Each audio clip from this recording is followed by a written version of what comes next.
Hi. So today I'd like to finish off Chapter 8. And to finish off Chapter 8, there's sort of a hodgepodge of topics, all relating to transitions within multi-electron atoms and some of the different effects that that can deal with. So we're going to talk about fluorescence, X-rays, and lasers to finish off Chapter 8. Now, an important concept that's covered in all three of these topics, in case you need the reminder, when an electron makes a transition between energy states in an atom, energy has to be conserved. And in order to conserve energy, oftentimes, not always, but oftentimes, what happens is a photon is either absorbed or emitted to get that energy to be conserved.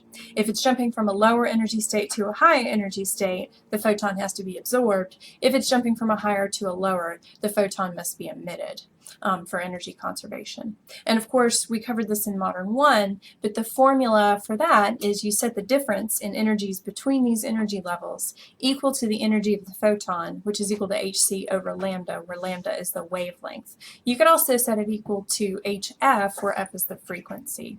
Remember that the frequency times the wavelength is equal to the speed of light, c.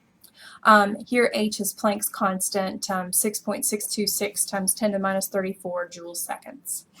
Now, if you want it to be in a multi-electron atom, a visible light transition, then usually you're dealing with your outer or valence electrons. We'll talk about X-rays in a minute. In those cases, you're looking at transitions from higher energy levels into the ground states, the K and the L shells. So those are your X-rays. They're higher energy transitions. So first I want to talk about fluorescence.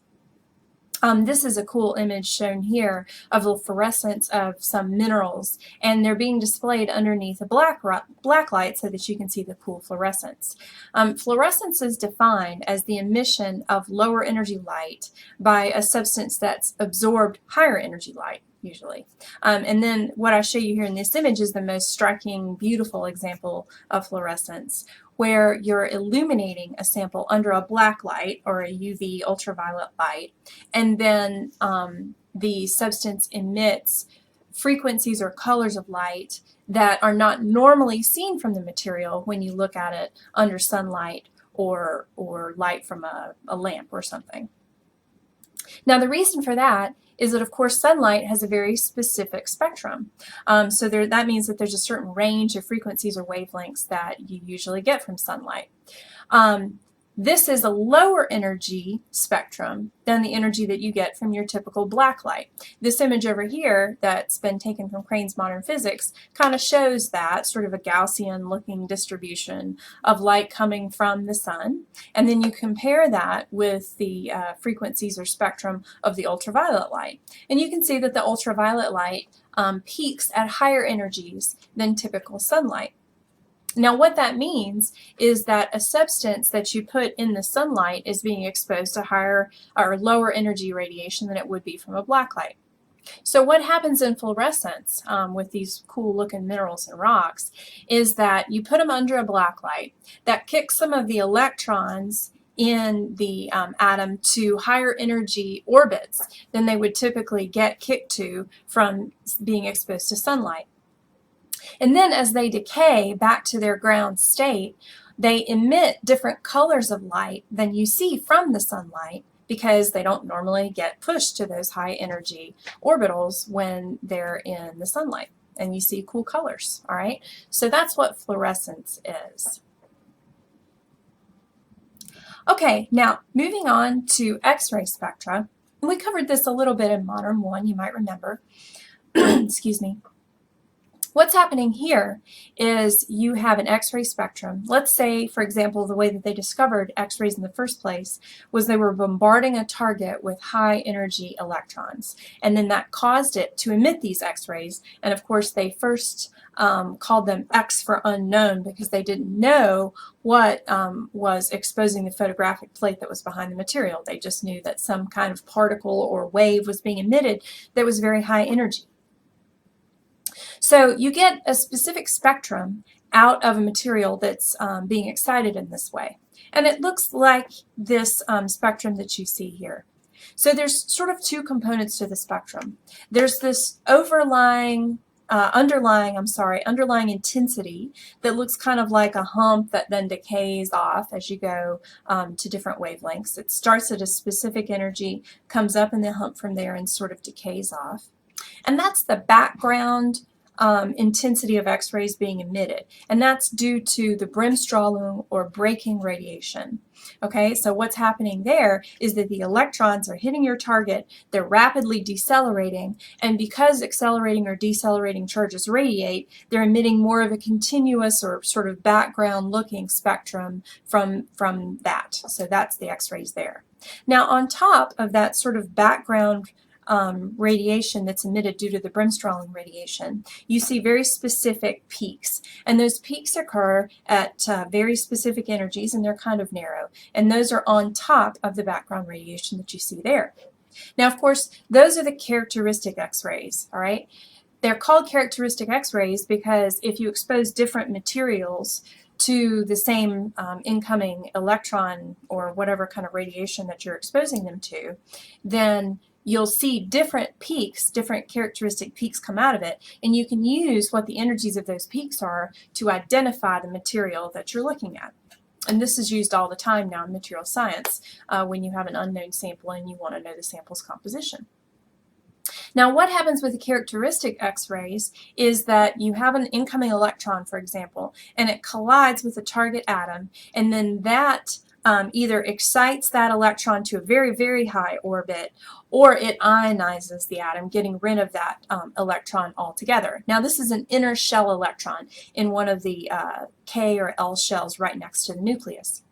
And so then what happens is an upper level electron will fall into that K or L shell to be in the lowest possible energy state. And because that electron is falling in from such a large difference in delta E between the two energy states, it excites a very high energy photon, an X-ray, and that causes the characteristic X-rays. The peaks are very specific because the differences between energy levels are very specific amounts, and so you get your characteristic X-rays from that. Typically, these characteristic X-rays have energies greater than 1000 eV because, like I said, the differences between the energy levels in a multi-electron atom, the delta E is large, and your emitted photons then have wavelengths in the X-ray range from about 0.01 nanometers to 1 nanometer in length. Now, the characteristic X-rays and their spectra were noticed and documented by Henry Moseley. We discussed him a little bit in Modern 1. And he worked with Rutherford, and he was very inspired by the work of Bohr as well. And what he did was he measured and observed the X-ray spectra of different elements, mostly metals, and then noticed a trend in the data.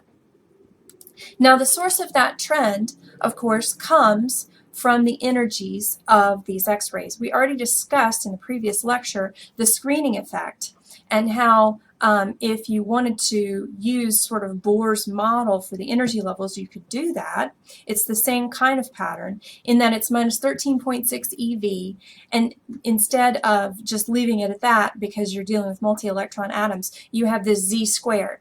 But due to the screening, it's not the atomic number, it's the screened amount. So it's an effective charge of the nucleus due to the screening. So it's Z effective squared and then divided by N squared. Okay, so this is the source of the pattern. And of course, as we discussed, the effective nuclear charge depends upon the energy level and the orbital due to the screening of the electrons that might be between that outer valence electron and the nucleus. It doesn't see the full charge because of the screening. It sees some partial amount. Okay?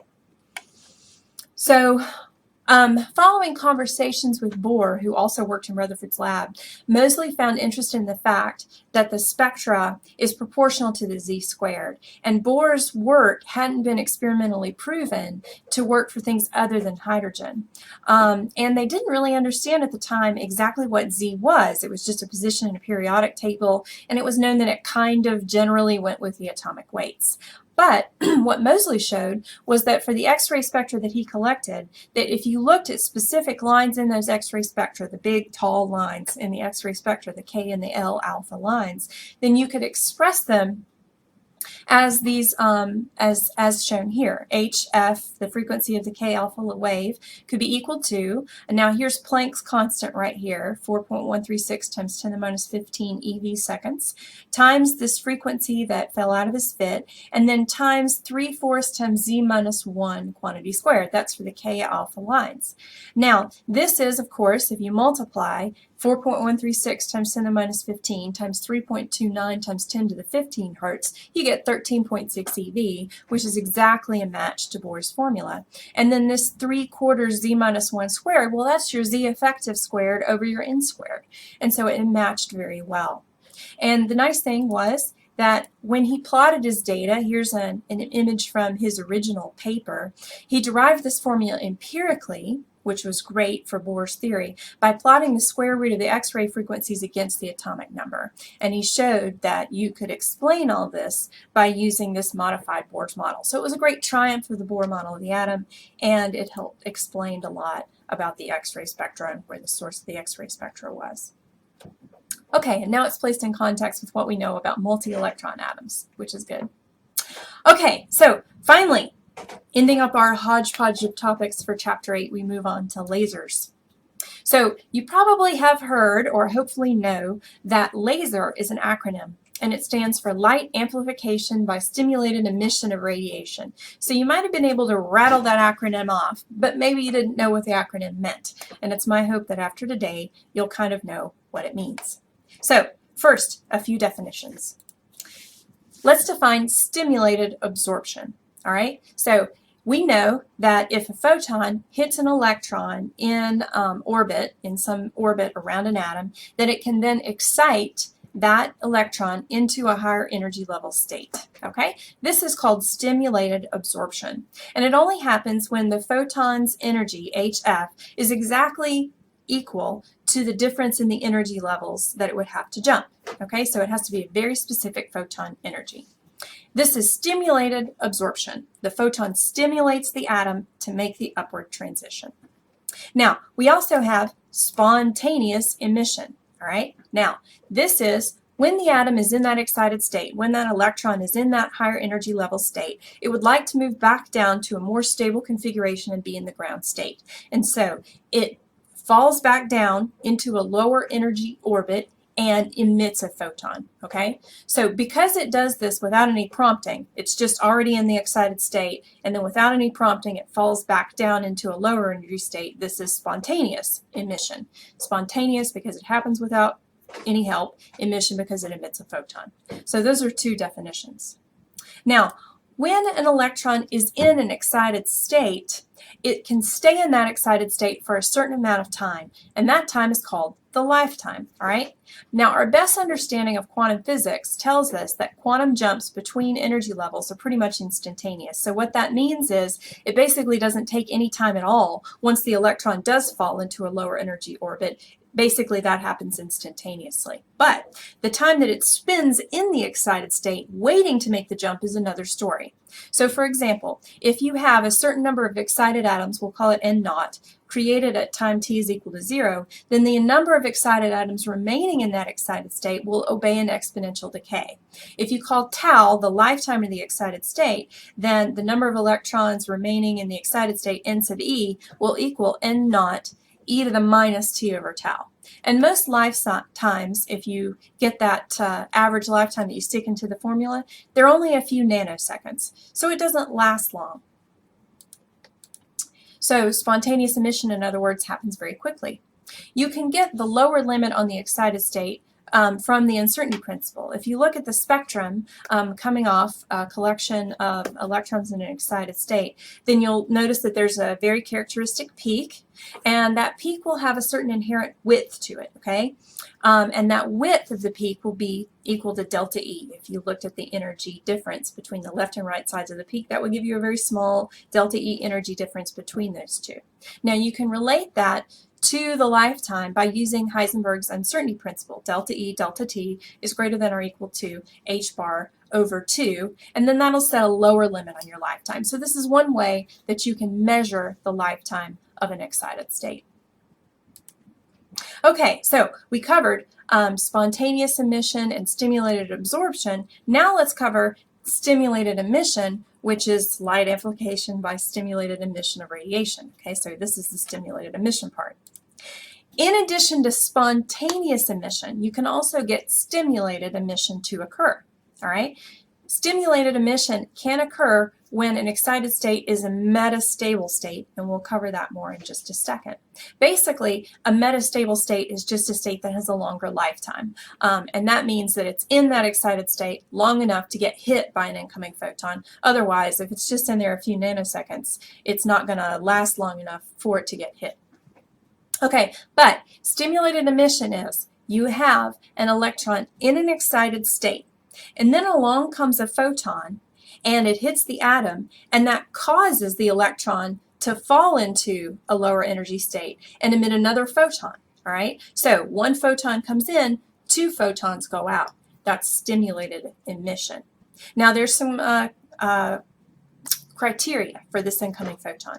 The photon has to have the same energy that the transition is going to be. So it has to have the same energy as the transition that it's going to excite. So if it's going to jump with some energy, that electron is going to jump with some energy from the excited state down to the ground state, the incoming photon has to have exactly that same energy. Okay, so I said I would talk a little bit more about metastable states.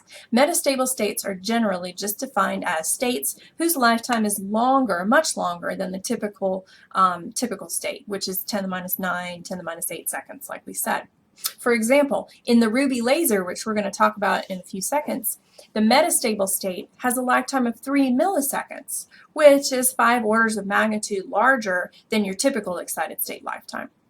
Now, an incident photon then would have time to come and cause stimulated emission if the excited electron was in one of these metastable states. Therefore, when one photon comes in, you have two photons with identical energy coming out. Now, it also happens that in stimulated emission, the two photons will be emitted such that they're exactly in phase, and they're traveling in the same direction. So in addition to having the same wavelength because they have the same energy, they're in phase and they're traveling in the same direction. And this is one of the main benefits of stimulated emission and lasers. Now, why would a metastable state have a longer lifetime? Well, you remember when we learned about selection rules, okay? We said that the selection rules were caused by the fact that photons have an intrinsic spin angular momentum, okay? And then there's selection rules that delta L has to equal plus or minus 1, and then delta ML has to be 0 or plus or minus 1. That's so that the photon carries away the right amount of angular momentum so that angular momentum conservation is satisfied in addition to energy conservation. All right. Now, a lot of these transitions that would violate these selection rules, they can still occur. Okay, they just don't occur a lot, and those are called forbidden transitions. If it can't occur at all, it's a strictly forbidden transition, and there's some of those too. But a lot of them that have a different value for transition of delta L, for example, they can occur, they just don't occur very often. Now, what happens when they do occur? You might be saying, well, does that mean that angular momentum conservation doesn't have to be satisfied sometimes? No. Okay, rest assured. Angular momentum conservation can still occur. It just means that the angular momentum is carried away by something else, right? Maybe the atom is, for example, in a lattice of a lot of atoms, and the vibrations of the lattice or something within the lattice can carry away that angular momentum in addition to the angular momentum carried away by the photon, for example. Okay, so there's other ways to satisfy angular momentum conservation. They're just more difficult, and so they don't happen as often, which is why you can get these forbidden transitions to occur sometimes. Okay, they just don't occur all the time. So what that means is that the electron is sitting in that excited state, kind of waiting for the conditions to be just right for them to make that transition. And that's when you have your metastable states. Okay, so in stimulated emission, your incoming photon has to have the exact energy of the transition, and then the transition to the lower state is induced, and then two photons, both the incoming and the new one, leave the atom. They have the exact same energy, they're traveling in the same direction, in phase with each other. Sounds like a laser to me. But This gives rise to the properties of lasers that we know and love. Laser light's coherent, right? That's what coherent light means, right? They're in fixed phase relationship with one another. Laser light is monochromatic, right? Because the incoming and the outgoing photon have the same energy, and that means that laser light has a very, very narrow range of wavelengths. It's not white at all. It's got just one color. All right, and laser light has a small angle of divergence. This is because in stimulated emission, the incoming and the outgoing photon are traveling in the same direction. All right.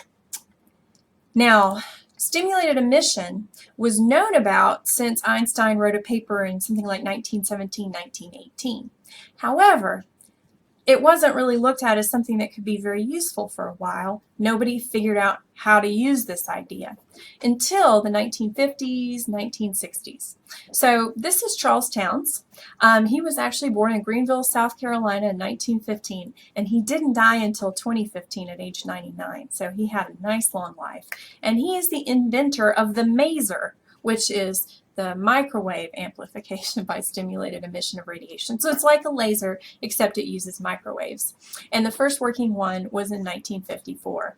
Now, Towns, in addition to Basov and Prokhorov, won the Nobel Prize for contributions to fundamental work in quantum electronics leading to the development of the maser and the laser. So their work, these three gentlemen, the work of these three gentlemen led to all the lasers that you see today. Now, it was actually difficult to figure out and build and construct lasers and masers. Here's some of the reasons. In stimulated emission, it's equally probable that your incident photon is going to cause an atomic transition upward or downward, right? So if you have a collection of atoms, then some of those atoms might be in an excited state and some of them might not be in an excited state. Then you shoot a photon at them and your photon might hit an atom that's not in the excited state, in which case all that does is excite the transition to the electron upward, right? And it doesn't cause the emission of another photon. So it doesn't help you make a laser. So what you have to do is you have to get a situation so that there's more electrons in excited states than in the ground state. And then that will result in a net emission of photons. And this is called population inversion, all right, when you have most of the atoms in the excited state that you can use for the stimulated emission. And then what happens if you've got a population inversion, then the photons kind of go like a sort of chain reaction kind of thing, okay? So you have something in the excited state, you have your stimulated emission, one photon becomes two photons, becomes four photons, and so on and so forth, all right? You get a chain reaction.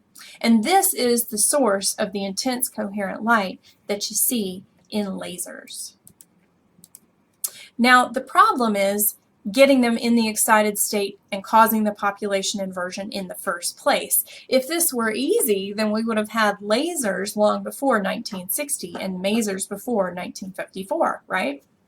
Okay, so the first actual laser, light amplification by stimulated emission of radiation, was the ruby laser in 1960. And the way that they achieved the population inversion was by optical pumping from a white light from a flash lamp. So they had their ruby, and then around the ruby they had wrapped this flash lamp that would flash really super intense light on the sample. And then what that would do is the light would excite the electrons into a higher energy state, to one of these excited levels. Now, that wasn't directly exciting it into this metastable state. The metastable state had a slightly lower energy than the excited levels that the flash lamp caused it to be excited into. But what would happen is the electron would then decay from one of these excited levels into the metastable state. Then it would hang out in the metastable state for a while until the stimulated emission could occur, and then it would go right back down into the ground state.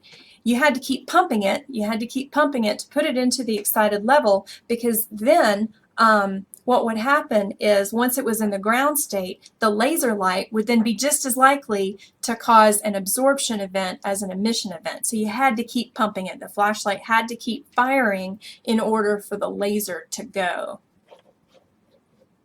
This is a 3-level laser. That's what they call it, a 3-level laser. You can't just have two levels, right? If you have just two levels, you won't have any net output from your laser. Any photon produced by stimulated emission could then be used to excite an absorption from one that had already emitted and gone back into the ground state. And so you would have no net effect.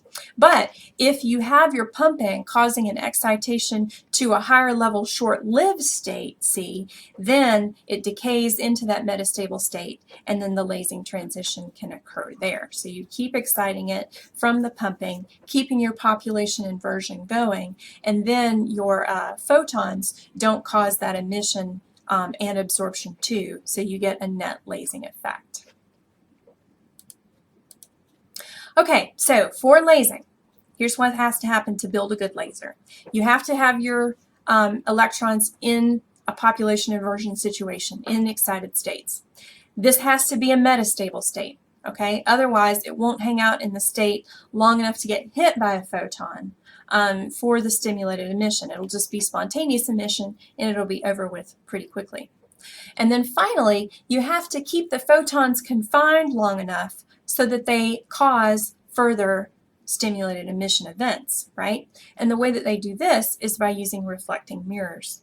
So here's the schematic of a laser, okay? You had your energy input for your ruby laser in the form of that flash lamp that kept putting them in the excited states.